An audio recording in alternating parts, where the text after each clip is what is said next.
right, the 11 o'clock edition of the Cup Insider is right here, right now. I'm your host, Daniel Fennel, joined with Alan Gray over here, and our special guest today, George Foreman Pro, Dan Moorhead. How we doing, Dan? I'm doing fine. I'd rather be fishing today, but not. I hear at the big show, watching everything go down, so it's going to be a good day. You got it, man. You know, let's go ahead and talk about your tournament just a little bit. You fell just a little bit short. We got into that top 20 cut, and we just didn't have enough to get into that top 10 to go out today. But, overall, Lake Murray is pretty tough this time around. Boy, I tell you what, it is. It's awful fickle. You know, I fished the Cup here in 2008, and it's not fishing quite like it was then, and I was hoping it would, obviously. I had a pretty good practice, had 2 days that I could have caught 13, 14 pounds, but we had cloudy conditions and whatnot, and that just fell apart after that. So every day since then, it was just making it up as you go by the seat of your pants, and it was, I got 5 keeper bites every day, but it was, I lost a couple, but I don't know. I don't think I could have competed with these guys. Obviously, I have a little something figured out. You know, and it showed yesterday. The morning started off just a little bit of cloud cover there. Guys were catching fish pretty early. Before you knew it, those clouds had moved away, and we got what we got today. Just bluebird skies. Well, for myself anyway, again, when we had the cloud cover in practice, it would last a little bit longer. But I felt like a solid topwater pattern going fishing really shallow, a lot of the shore grass, and I caught a couple the first day on it, and then the second and third day, my topwater bite was just totally non-existent, which really made you scramble to go try to, catch them in the sunshine and docks and flipping and stuff like that. So, my hat's off to them.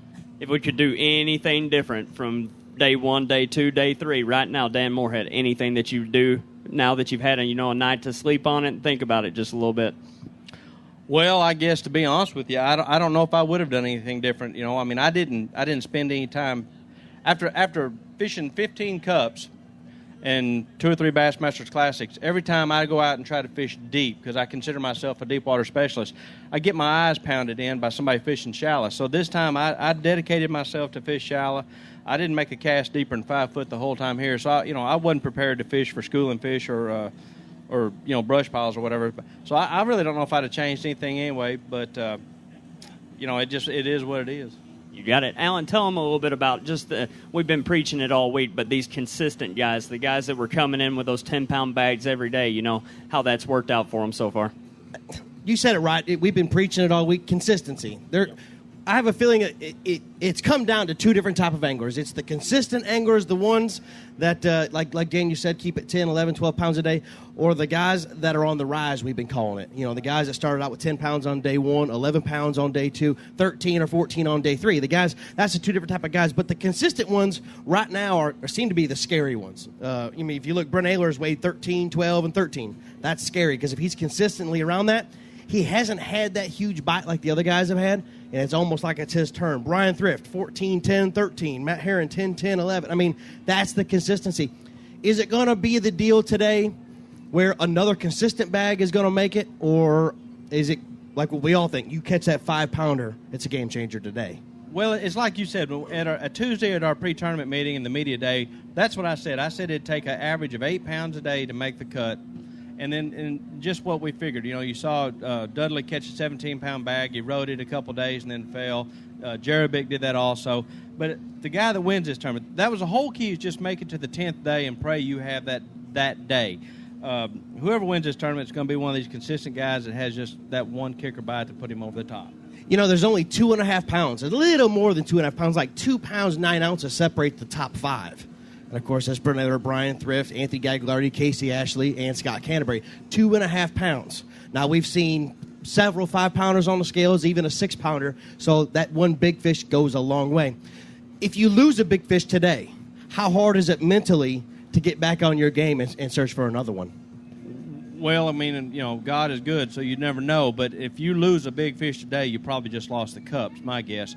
You don't dare do that. I think what you're going to see is I'm going to say that hometown knowledge might play a role, because even if you're fishing deep or shallow, the one thing that is a fact, these fish do not replenish. So these guys that have been consistent, I know like Matt's fishing shallow, Steve Kennedy's fishing shallow, and I'm sure they're smart enough to be running new water. So, you never know when you pull into the right pocket, but that's the one thing that's fact. You can't go back and fish old water. If you do, you are done.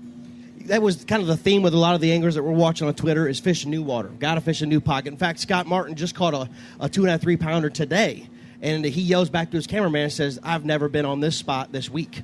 And so he's running new water to find new fish. And that kind of goes with these guys on the rice. But one of the two, being a local stick, Casey Ashley, 9 pounds on day 1 and 11, almost 12 pounds on day 2, and a huge bag of 15.5 yesterday.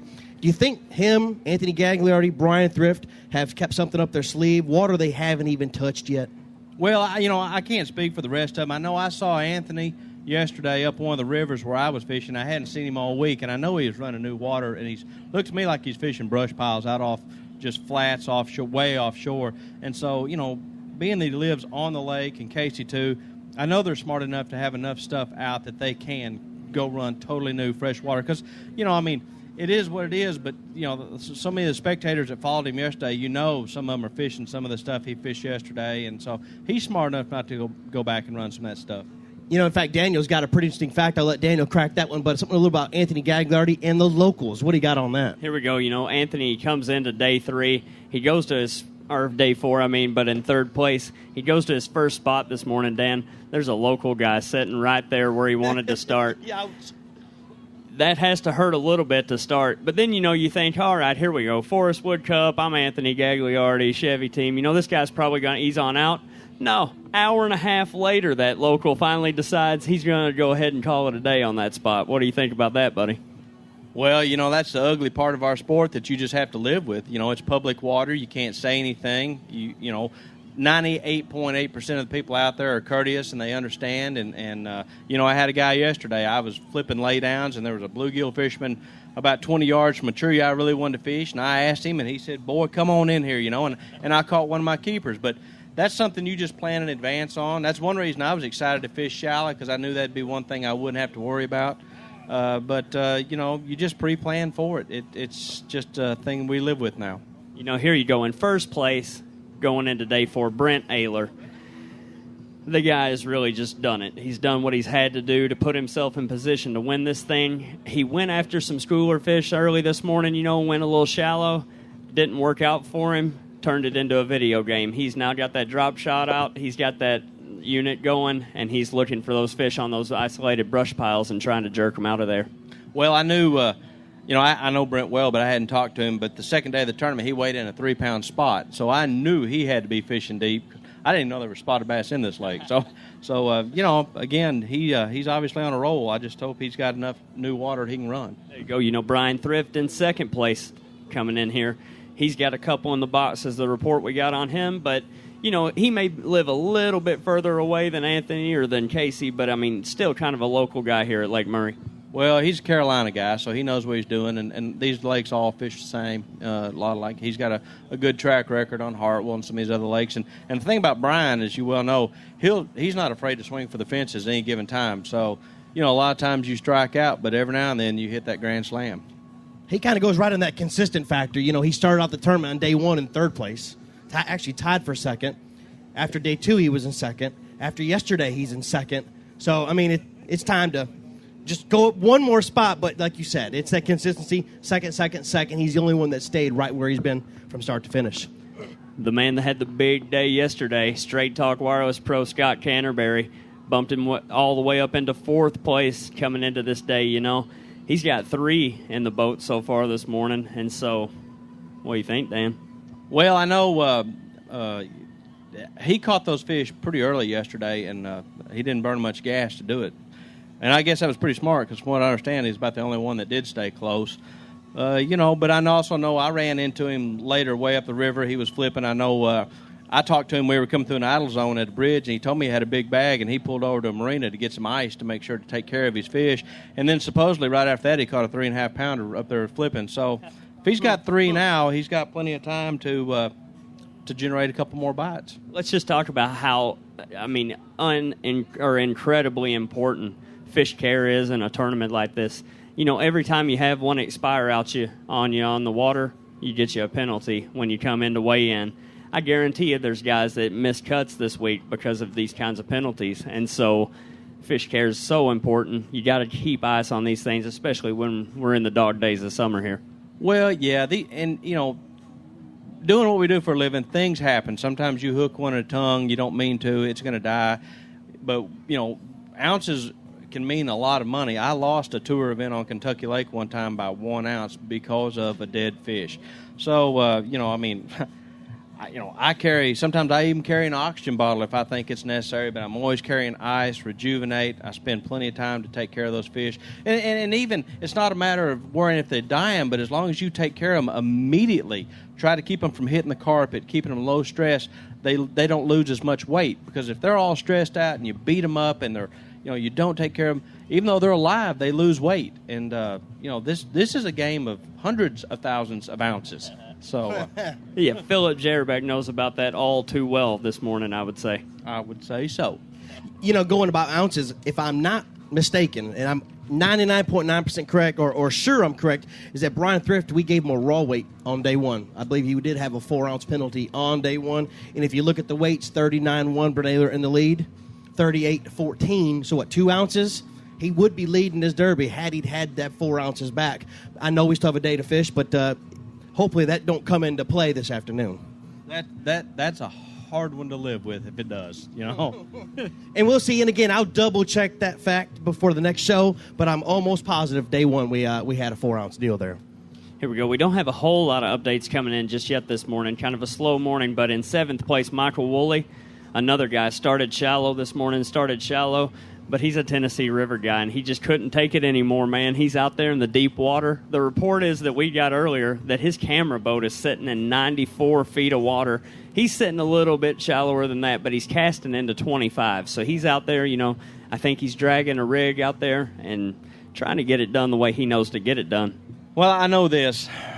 When you go to a lake that has blueback herring, you take everything you think you know about bass fishing, wad it up, and throw it in the trash because it does not apply. So, if he was fishing 60 foot deep, it wouldn't surprise me.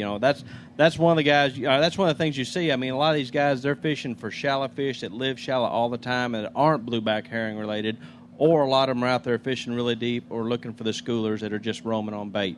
This particular lake, this particular time of year, from what I've noticed, I mean, yeah, there's a lot of guys, throwing a lot of top water and a lot of these things, but there's no true pattern out there for anybody, really. I mean, a guy may be throwing top water on the bank 1 minute, and he may be doing something completely different the next minute. It's really a guessing game out there. Well, that's one of the reasons. I mean, of course, I was always rooting for myself, but I kind of thought David Dudley might be in the top 10 and really have a shot to win this because Dudley, he doesn't overthink things. I mean, and this is 100% flying by the seat of your pants on this tournament. And just, like I said, 1 minute, I didn't do it, but you could be fishing 30 foot deep or you'd be throwing top water over 60 foot or you'd be flipping grass. I mean, it's just, it is really hard to generate a bite. I mean, I can't stress that enough. It's, I saw Cody Meyer 0.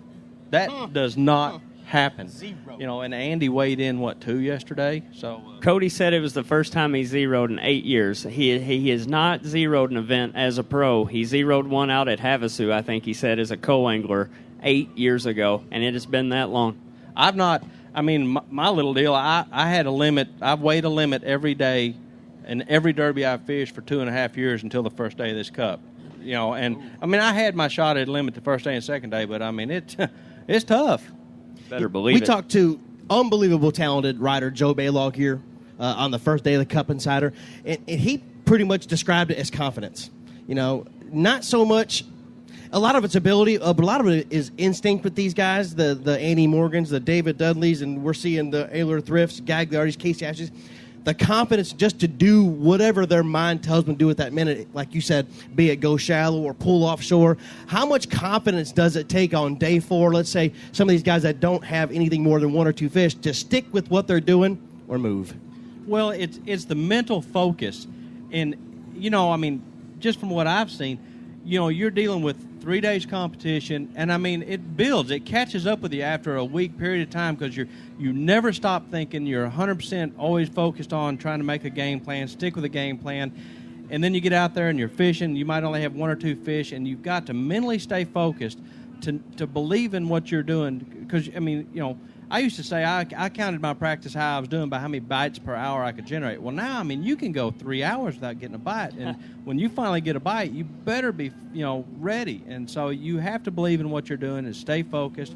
You got the sun beating down on you. If it's anything like yesterday, the locals were out in full force, not necessarily fishing, but just running and the runabouts. And, there's a lot of traffic out there. So, I mean, there's just everything is bombarding you. It's a tough game. And I'm nowhere near the level of fishermen you guys are, but I know exactly what you're saying. When you're waiting 3 hours for that next bite, it's easy to kind of start daydreaming just a little bit, even in an event like the Forrest Wood Cup. I mean, that is a long time in between action, and, you got to stay on top of them, though, or there you go. Yeah, I mean, that's one of the reasons I never fish with a butt seat in the boat. You don't want to get relaxed or confident or lackadaisical. That one bite you get could be that one big one we were talking about that put you over the top to win. So, I mean, it's a draining deal. I promise you, whoever wins this tournament will be mentally exhausted and just pass out tonight when he finally comes off cloud nine. It's been the story all week, though. Jacob Wheeler nailed it on the stage on day one. Mental toughness. Is it not? It's all coming back around what all the guys said on stage on the first day. Here's the real good thing. We were talking about that real key fish, our last update for this episode. 10th place, Steve Kennedy. Bam. He got the good one. He's got the 5+ pounder in the live well from the reports that we've got, and so he just needs to add a little bit to that. And he's got to hope a couple other people stump their toe a little bit today. But you get that solid 5 pounder in there, you've made you a big jump. Well, I mean, it's like I say, you see what's happened the last 3 days. Nobody is out of this. You get the 1 or 2 bites, and somebody stumbles their toe like Cody did. We won't know until the last cast. A 5-pounder at 9 in the morning, though, it's got to make it a lot easier on you. Even though he's almost 9 pounds back, starts out the day at 30 pounds and 5 ounces. It's got to make it a lot easier. Now he's got to be able to just relax a lot more. And just if he can put another one in the boat, he's got to know. I promise you he's not relaxed. There's no relax. Okay. All right. You heard it first. No one is relaxed. Well, I'll tell you what, we appreciate everybody joining us here for the 11 o'clock edition of the Cup Insider. Don't forget to go see Mr. Dan Moorhead inside the George Foreman booth. He's got some delicious burgers for you out there. If you're in the Columbia area, make sure you get your way down here. We're going to have a great expo and a great weigh-in today. If you can't make it down here, join us on FLWOutdoors.com. We'll be right back at 12 o'clock. Thanks.